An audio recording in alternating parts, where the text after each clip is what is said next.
Alors salut les amis et bienvenue dans cette vidéo numéro 2 destinée au cours sur la modélisation des bases de données. Donc aujourd'hui nous rentrons dans le vif du sujet et comme cours pour aujourd'hui on va ensemble définir ce que c'est qu'une base de données et ce que c'est qu'un système de gestion de base de données.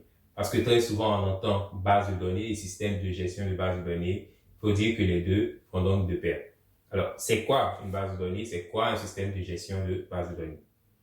Une base de données, le comptable qui me dit que son livret de compte dans lequel il enregistre toutes les entrées et toutes les sorties est une base de données, il a entièrement raison. L'étudiant ou l'élève qui me dit que le cahier dans lequel il prend ses notes, il prend ses cours constitue une base de données, il a entièrement raison. De même que le philosophe qui me dit que son encyclopédie dans laquelle il retrouve toutes les citations philosophiques est une base de données, lui aussi, il a entièrement raison. Vous voyez? Donc c'est simple, c'est tellement simple. Une base de données, c'est, comme le nom l'indique, une base. Donc il faut le voir comme une sorte de contenant dans lequel on aura en fait des données. Vous voyez, ça c'est la définition simple, classique pour monsieur tout le monde. Et nous, en tant qu'informaticiens, donc, partant de cette définition-là, on pourra dire qu'une base de données est un ensemble cohérent et structuré d'informations relatives à un sujet bien précis. Je reprends une base de données, ça va être un ensemble cohérent et structuré d'informations, donc de données, voyez-vous, relatives à un sujet précis. Donc, c'est ça une base de données. Pour le moment, on va retenir ça. Maintenant, on parle de base de données comme un ensemble, etc. Mais il n'y a pas encore cette notion, voyez-vous, d'ordinateur, d'informatique, d'électronique qui rentre là-dedans. On va en venir. Donc, notre définition qu'on a dite tantôt, ensemble structuré, cohérent d'informations, de données, voyez-vous, relatives à un sujet précis. Il faut dire que comment est-ce que cela se matérialise? J'ai parlé du comptable qui avait donc son livre de compte à une base de données. Mais avec donc l'avènement de l'informatique, avec la multiplication des données, des informations à gérer, voyez-vous que le livre de compte devient maintenant obsolète et puis voilà, ce n'est plus efficace. Donc on a retranscrit tout ça dans le domaine informatique, voyez-vous. Et à l'origine, on a commencé à utiliser des systèmes de gestion de fichiers. Donc, ces informations-là qui étaient dans des livres de compte, on les a transportées en fait dans des fichiers. Et nos bases de données, en fait, à l'origine, étaient manipulées, étaient gérées par des systèmes de gestion de fichiers. Mais comment on en arrive au système de gestion de bases de données en tant que tel pour remplacer les systèmes de gestion de fichiers maintenant pour venir gérer en fait nos bases de données? On va le voir dans cette vidéo. Donc, regardez bien le schéma qu'il y a ici. J'ai fait d'une part SGBD, donc système de gestion de base de données, et d'autre part SGF pour dire système de gestion de fichiers. Donc, ces deux éléments-là nous servaient pour gérer nos bases de données. Mais c'est quoi un système de gestion de fichiers? Sinon, c'est quoi les insuffisances du système de gestion de fichiers qui ont mené donc à la création d'un système de gestion de base de données? Parce qu'il faut dire que le système de gestion de fichiers est né avant en fait le système de gestion de base de données. Il faut dire que très tôt en fait les fichiers qu'on avait pour gérer nos bases de données ont montré leurs insuffisances. Et c'est à la suite de ces insuffisances-là qu'on a voulu innover. On a voulu créer quelque chose de nouveau et on a emmené les systèmes de gestion de bases de données. Alors, quelles sont ces insuffisances? On le voit maintenant. Donc, en termes d'insuffisance de limites de système de gestion de fichiers, on a la gestion des accès, le contrôle d'intégrité, la redondance des données, la lourdeur d'accès et puis les coûts de maintenance. Donc, premier problème, gestion des accès.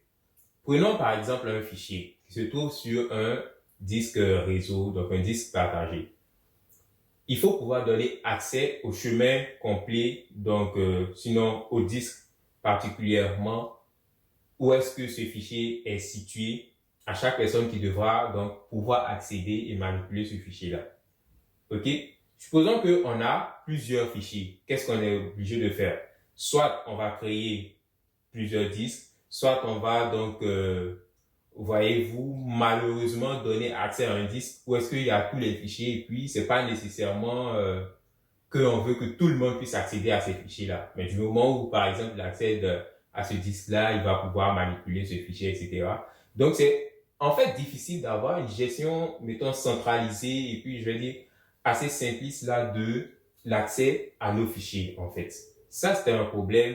Et puis, souvent, on avait aussi le problème de connectivité, donc d'accès même au réseau, etc. Et ça devenait vraiment une limite là pour gérer les accès au niveau des fichiers. Donc ça, c'était un premier problème.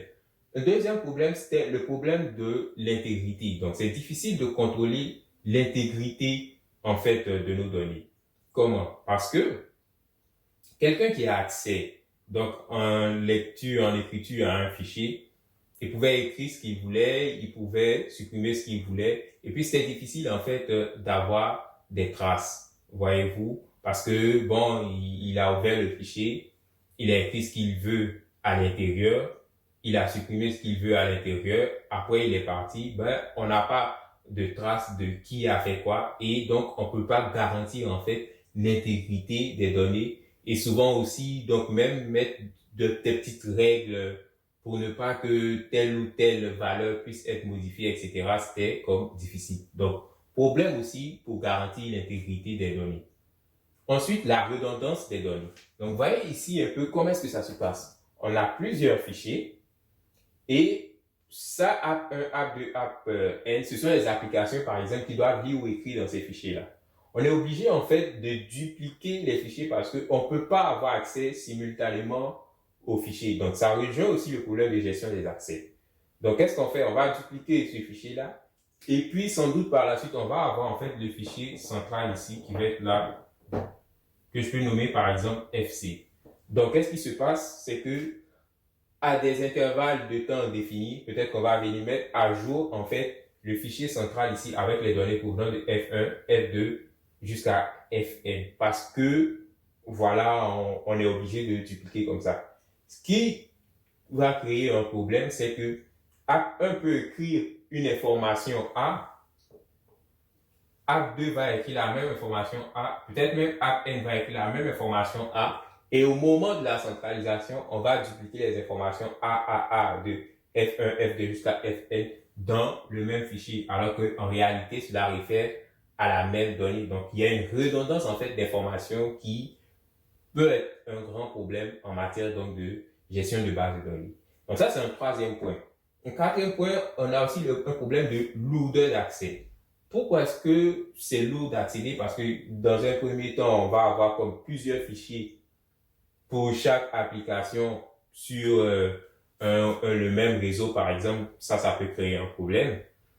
Autre chose aussi, lourdeur d'accès, c'est qu'on ne peut pas nécessairement stocker, vous voyez, on ne peut pas, comme on le dit, bufferiser, donc mettre de la donnée provenant des fichiers donc dans un buffer, dans la mémoire par exemple vive, qui puisse donc permettre aux gens d'accéder à l'information beaucoup plus rapidement. C'était difficile, donc les fichiers sont stockés directement sur le disque, il faut accéder à ces données-là à travers le disque, et donc ça crée une certaine lourdeur d'accès.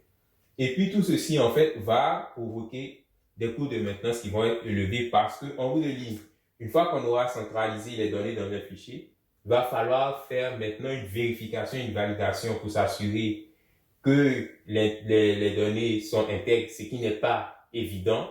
Donc, ça va nécessiter des efforts vraiment assez colossaux. Ça fait un. Deuxièmement, on va comme vérifier est-ce que la donnée, il n'y a pas de données redondantes, etc.